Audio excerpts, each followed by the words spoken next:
এক ছিল একটি গাধা। নাম তার বুদ্ধু। সবাই তাকে বোকা বলে ডাকত। তাকে দেখে গ্রামের লোকেরা হাসত, কারণ তারা ভাবত গাধা মানেই বোকার প্রতীক। কিন্তু বুদ্ধুর মনে স্বপ্ন ছিল, সে প্রমাণ করবে পরিশ্রম করলেই সাফল্য আসে। বুদ্ধু প্রতিদিন মালিকের জন্য ভারী বোঝা টানত।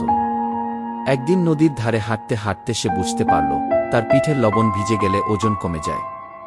কিন্তু সে কখনো এই সুযোগ নিয়ে ফাঁকি দিল না, বরং আরও জোরে কাজ করত, যেন সবাই বুঝতে পারে তার পরিশ্রমই তার শক্তি। ধীরে ধীরে বুদ্ধুর নিষ্ঠা দেখে মালিকও বুঝতে পারল, বুদ্ধু বোকা নয়।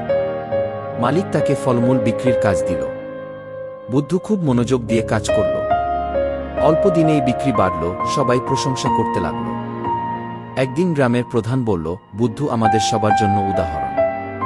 পরিশ্রম করলে গাধাও বড় হতে পারে কি? বুদ্ধুর মুখে হাসি ফুটে উঠল। সে বুঝল, মানুষ কি বলল তা নয়, নিজের পরিশ্রমই নিজের পরিচয়। পরিশ্রম করলে যে কোনো প্রাণী বা মানুষই জীবনে সফল হতে পারে।